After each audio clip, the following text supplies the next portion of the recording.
never knew how to tell you. I would be able to talk about my life. I ever loved a lot. I have 2 moms. You want me to say it out loud?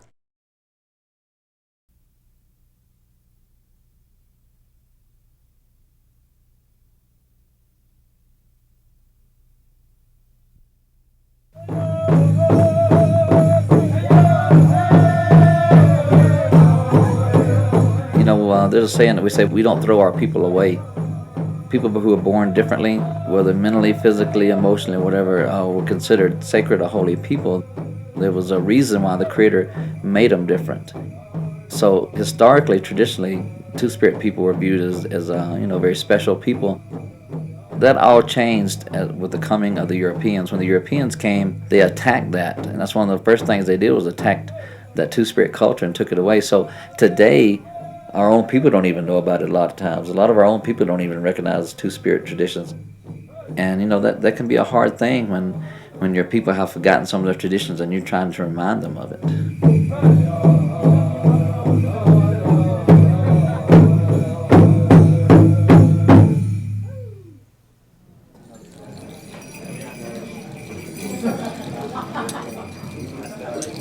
This is a tradition that extends back tens of thousands of years of being spiritual people among our own people. We're the connection between this world and the next. We say Two-Spirit people because we believe that we have both the spirit of men and women.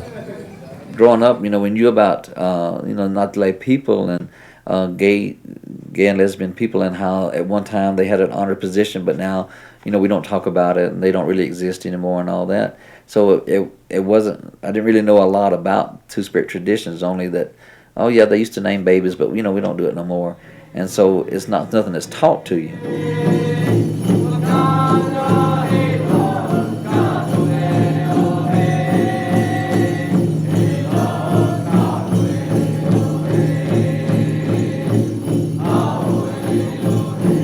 And I'm dating myself now, but I remember when what was that actor, Jan Michael Vincent, used to come on TV. You probably don't remember. You're too young to remember him, but I remember I would just get all giddy when he'd come on TV, and I couldn't figure out why, and I had such a crush on him, when I was a kid.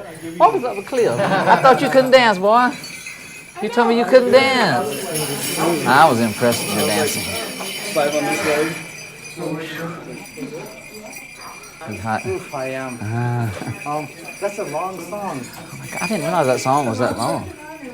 Girl, I think it was the extended mix version. I have a shorter song if you want. That was the club hit, yeah. So I knew from a very early age that I was attracted to men, but I kept thinking it's going to go away, it's going to go away. And then I got involved in the Pentecostal church, and so then I said, oh, that's the answer, it's the devil. It's the devil doing this, So now I have the power to fight him, and I fought it for years and years in the Pentecostal church. Oh, I was only 16 years old when I got married the first time. The girl I was dating was pregnant. So I was trying everything I could to be straight. Nobody can say I didn't try. I did everything I could to be straight. My firstborn, yeah, it's Cochise. Cochise is this one. This is me. He'll be 29 in January, which is strange because I'm only 35. We had this revival one time. This guy, he was a prophet, and he would call people out and say, I see that, God's showing me that you had trouble here, or this is wrong with you and all that. And he would always make this statement. He said, I always know when there's gay people here. He says, I can always tell when there's gay people here. He said, God showed it to me. And I was like, oh my God. I was sitting there just frozen. My wife was sitting beside me and I was just frozen. I was like, God, please don't out me in front of all these people. Even though I had never acted on being gay. I never had sex with a man or kissed a man or anything like that because I was faithful to my wife. I was very faithful to my wife. And, but I thought, oh, he's going to tell everybody I'm gay, in front of her. But he never did. He walked right beside me. He never said it. So I don't know what that whole deal was, if God, wouldn't let him, or if he didn't know what he was talking about or what. But it used to terrify me that one of those preachers was going to call me out,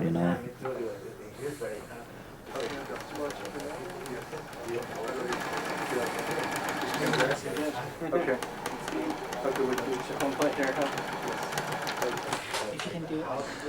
Let me see if this is sticky. Let me try this. Braids real close? Yeah. Like that? Like close, like. I'm not sure it's going to Okay. shake your head a little bit. I'll make sure it flops around. Maybe I should put a thing in right there. Shake him, see if it'll come out.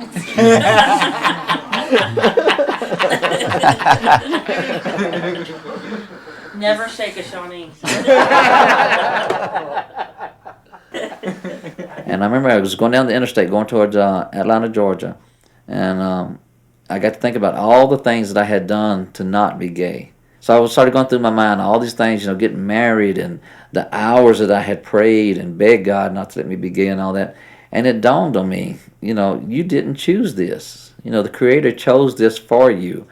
And I remember it was just, and I remember I was saying, I'm gay. And I just said it out loud in my car. I was by myself. And I just had to pull off the side of the interstate, too, because it was just so emotional, overwhelming for me. And how liberating that was to be able to finally say that without feeling that guilt or that God was going to strike me down right there. Is that not the gayest dream catcher you've ever seen? Let's just wear it as an earring. I know, huh? Have two of them. Like Jericho. Wear it as my necklace. That's Put it on the nice. back of You did a your good head. job.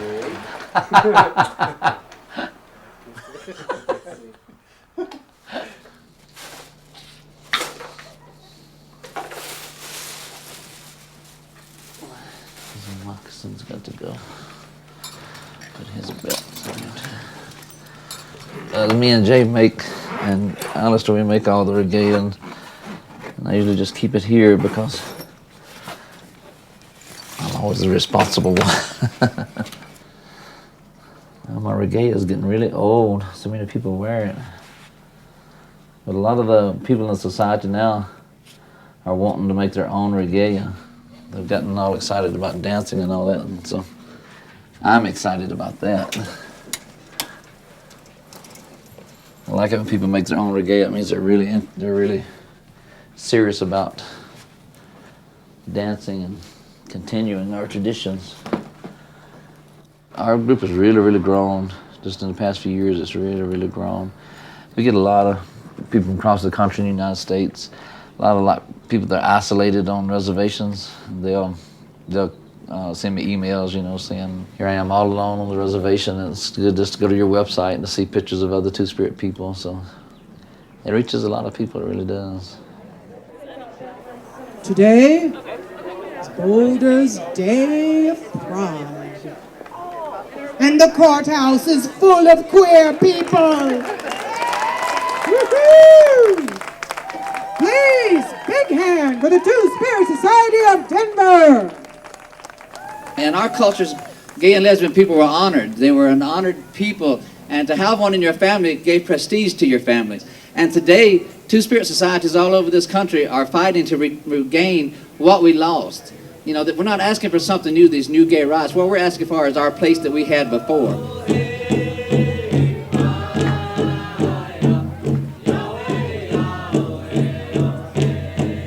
After I came out, I met other Two-Spirit people and started learning about Two-Spirit histories and cultures, and that changed my whole life. As gay people, you know, we're constantly having to justify our existence to other people, but knowing the Two-Spirit histories, it takes all that away. You don't have to justify it anymore. All you got to do is say, look back to our history. This is our traditions. This is what our ancestors taught us about Two-Spirit people. So there's no longer that constantly having to justify who we are.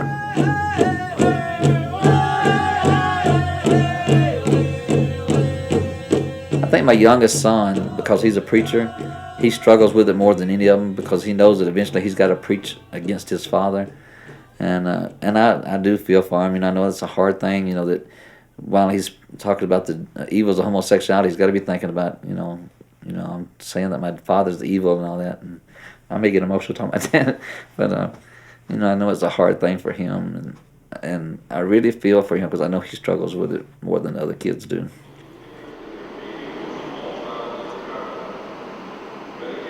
This weekend I'm going home from my son's wedding. I haven't met the girl he's marrying yet. I don't get back out to Mississippi as much as I should. All right, here we go. I haven't worn the suit in years, and I'm not getting too fat for it, and I can't hardly breathe. We're going to Pontotoc, Pontotoc was where I met my ex-wife, because their church was in Pontotoc. My kids would be content to stay right there in Pontotoc County the rest of their lives and never see nothing else. It wasn't enough for me, you know. I had to have something else.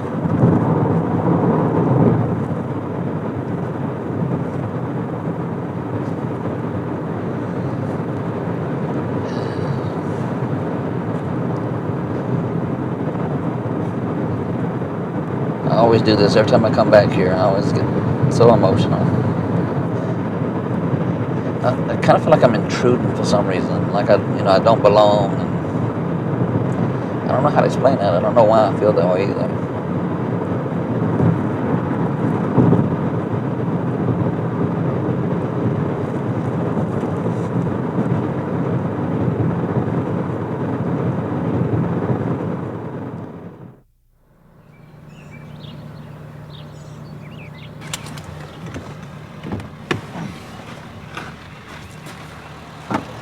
What's up, Bubba? How you doing?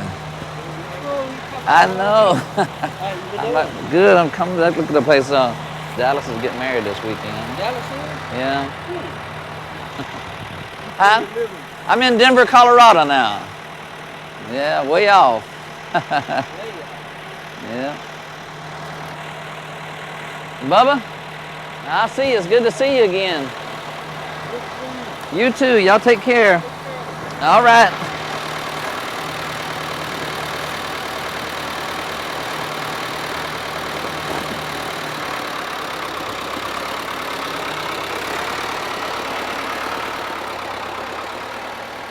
See, that's Mississippi. See the back of the thing?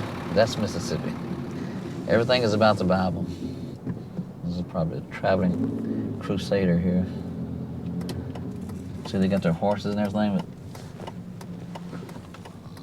let's see.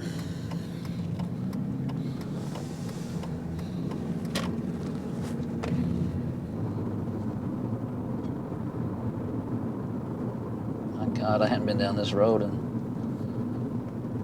16 years.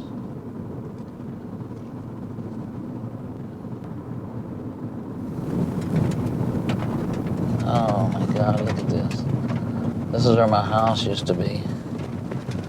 Oh my God, I don't believe this. Oh, they put a... This is where I raised my kids, right in here. We got a hunting lodge there now.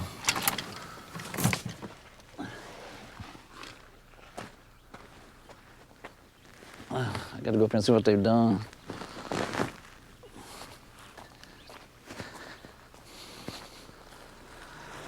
My trailer used to sit right here.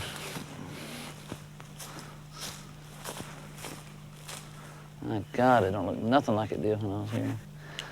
My kids had a sandbox right down there. I had to build a big old sandbox under these big trees here for them. Now look at it, man, it's all grown up. Lordy, Lordy. You know, I've wondered that myself. You know, what would it have been like if I'd stayed here and came out?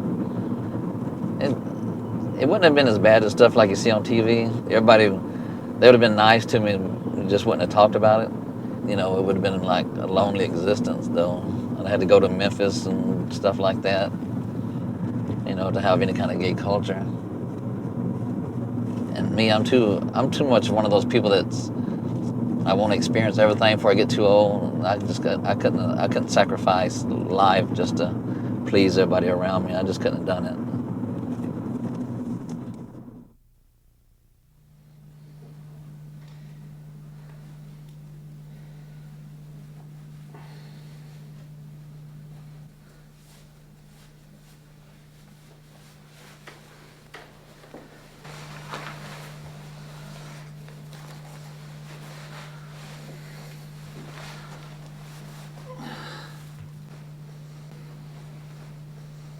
I just remember taking him home from the hospital when he was so little.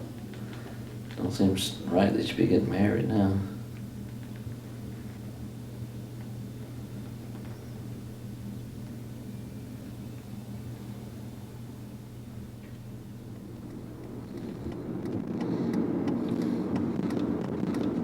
She's got a nice house.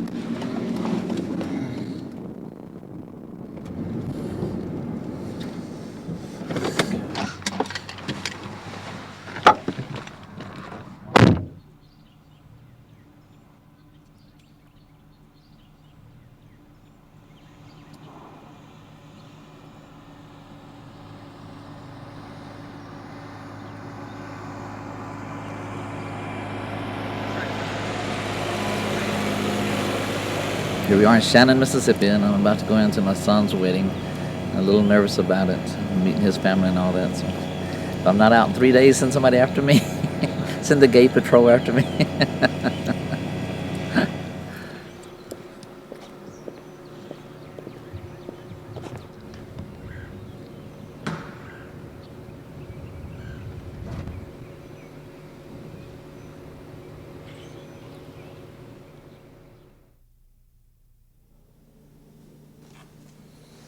It went really good. It was a really, really beautiful ceremony. And my son seemed very, very happy, which was the biggest thing. And like I knew I would, I cried like I was trying my best not to. I should put that in there. Let's put it in here. All right, now that's gonna be ready to go. That was a wonderful trip. It was worth it all to come out here. And all the uncomfortableness and everything was worth it to see my son so happy. It's really good to see him have that happy. I can't wait to see Denver. Oh my God, I can't wait to see Denver. Can't wait to see those Rocky Mountains again. Oh, I feel kind of homesick for him, as a matter of fact. I was thinking about him today, and I was kind of got homesick about him. In Denver. I wish I could leave tonight.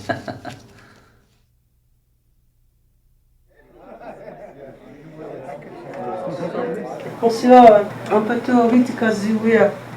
I'm Mary Lou. I'm the crone mother of the Denver Two-Spirit Society. My name is Corey Tabor. I am the director of the Tulsa Two-Spirit Society. My name is Chris Apache, and I'm from Muscalero, New Mexico.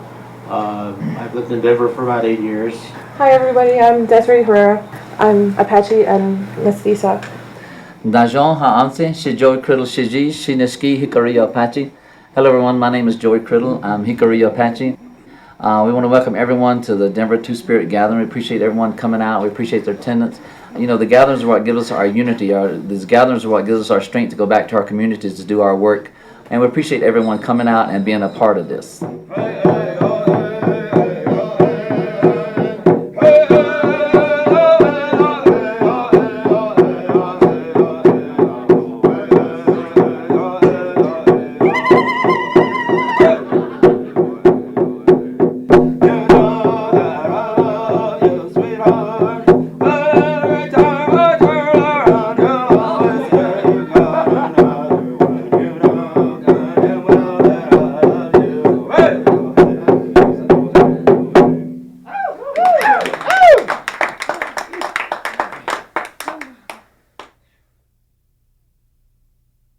Had to go back and beat on the drum again.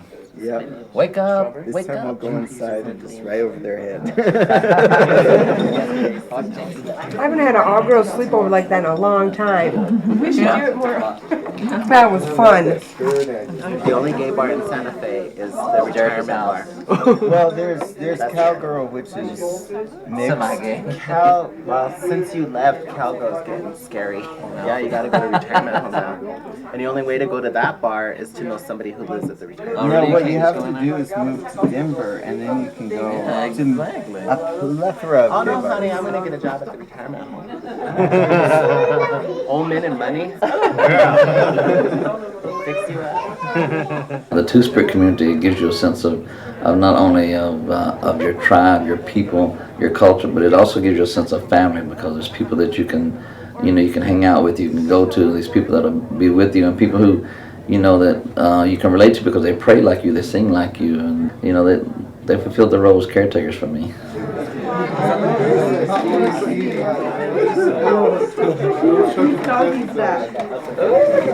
It's been a wonderful weekend, and thank you for everybody being here. And we want to honor somebody who, without him, our society would not be what it is.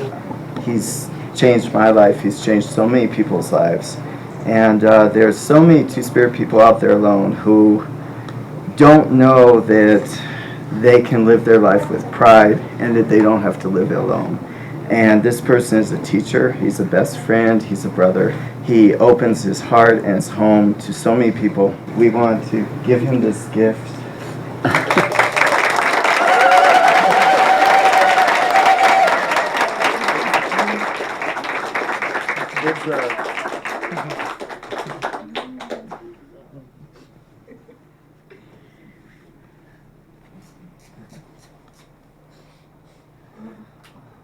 Joey's been wanting to learn to blow the flute.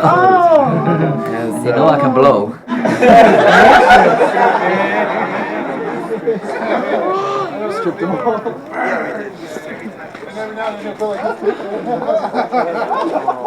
Okay, I'm ready to go now.